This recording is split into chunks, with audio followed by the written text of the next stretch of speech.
A'udzubillahi minasyaitonirrajim. Bismillahirrahmanirrahim. Assalamualaikum warahmatullahi wabarakatuh. Ismi Ahmad Aisar bin Ahmad Firdaus. Nombor metrik 19 BC 02023. Sa'akra'u thalathata ahadith bima'ana wahid. An Abdullah bin Umri bin al-As Qala Rasulullah sallallahu alaihi wasallam, Allahumma musarrifal qulub wasarrif qulubana ala ta'atik. Wa fi riwayatil Tirmizi, kana uktharu du'aih ya muqallibal qulub tsabbit qalbi ala dinik.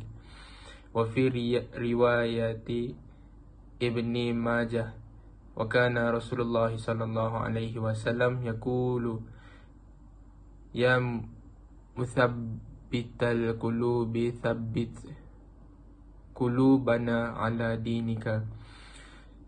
Pengajaran hadis. Sesungguhnya al-qalb, hati, itu berasal daripada perkataan takalub, yang bermaksud kerap bertukar, berbolak-balik. Hati diumpamakan seperti bulu di atas pokok yang berubah-ubah ketika ditiup angin. Ia juga berbolak-balik diumpamakan lebih cepat daripada air yang mendidih dalam periuk. Begitulah fitrah hati yang cepat berubah dan bertukar antara baik dan jahat, antara kebaikan dan kejahatan. Maka berhati-hatilah dalam menjaga apa yang ada dalam hati agar tetap berada atas kebaikan. Sesungguhnya penglihatan, pendengaran, persekitaran, pergaulan dan apa yang dimakan atau diminum serta dibaca oleh seseorang mampu menyebabkan hati itu berubah-ubah dengan izin Allah. Namun Allah Subhanahu Wa Taala juga yang memberikan ilham dan ikhtiar kepada hamba-Nya untuk memilih jalan bahagia ataupun sengsara. Seseorang Muslim dituntut agar memohon hidayah kepada Allah Subhanahu Wa Taala sekurang-kurang sebanyak 17 kali sehari dalam solat. Rasulullah sallallahu alaihi wasallam sendiri sentiasa memohon kepada Allah Subhanahu wa taala agar diteguhkan hati dalam melaksanakan ketaatan dan beragama, kerana hidayah itu adalah milik Allah Subhanahu wa taala. Jika Allah Subhanahu wa taala berkehendak untuk menjadikan hati seseorang sesat, maka ia akan disesatkannya. Dan jika dia berkehendak menetapkan iman seseorang, maka akan diteguhkan di atas petunjuknya. Justru berdoalah agar Allah Subhanahu Wa Taala meneguhkan hati dan tidak memalingkannya daripada rahmat dan hidayahnya. An Abi Salih qala kana Nabiyyu sallallahu alaihi wasallam yunadihi, ya ayyuhan nas, innama ana rahmatun muhdatun. Pengajaran hadis.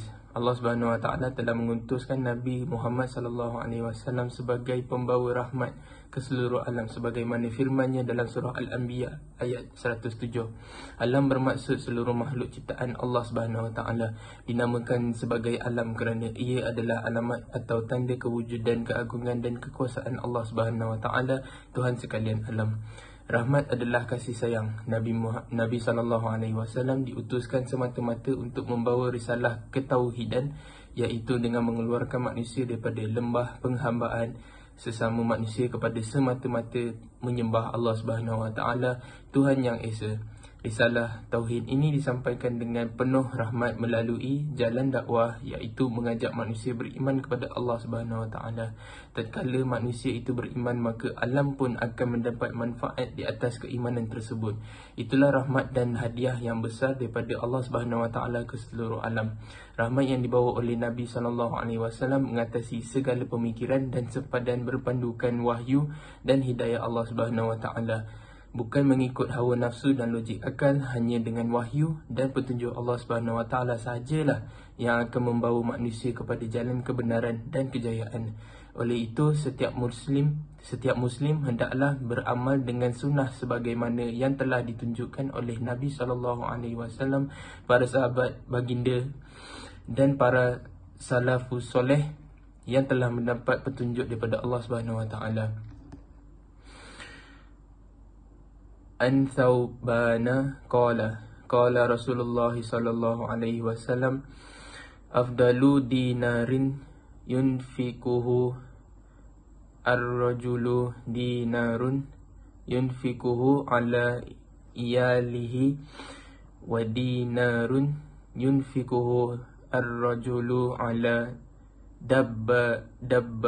dabbatihi fi sabilillah wa dinarun yunfikuhu ala ashabihi fi sabilillah.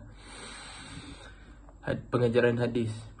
Nafkah menurut istilah adalah perbelanjaan atau sara hidup yang dikeluarkan oleh seseorang kepada mereka yang di bawah tanggungjawabnya, bertujuan untuk membiayai kelengkapan dan hajatnya menjadi keperluan asas kehidupan seperti pendidikan, makanan, ibadah, tempat tinggal, ubat-ubatan, penjagaan anak-anak dan sebagainya. Tanggungjawab memberi nafkah terletak atas kedua keluarga, iaitu suami atau bapa. Antara kewajipan pemberian nafkah adalah menjaga kebajikan isteri dan anak, walaupun isterinya seorang yang kaya, mempunyai duit sendiri dan mampu menanggung dirinya sendiri. Bahkan jika berlaku perceraian, suami masih wajib memberi nafkah sepanjang isteri berada dalam iddah dan nafkah menguruskan anak. Seseorang Muslim mendapat pahala yang lebih besar apabila memberi nafkah kepada ahli keluarganya berbanding dengan membelanjakan hartanya kepada orang lain. Justru itu, setiap suami atau bapa hendaklah memberi komitmen dan bijak melaksanakan tanggungjawabnya, kerana nafkah tidak bersifat mutlak, kerana setiap orang tidak sama kemampuannya. Keutamaan nafkah adalah untuk memastikan kebajikan dan keselesaan setiap ahli keluarga, bukan kemewahan atau pembaziran yang melampau. Allah Subhanahu Wa Taala tidak pernah menyulitkan hamba-hambanya, bahkan sentiasa memberi kemudahan buatnya. Hadza kullu syai'in minni. Wabillahi taufiq wa hidayah. Wassalamualaikum warahmatullahi wabarakatuh.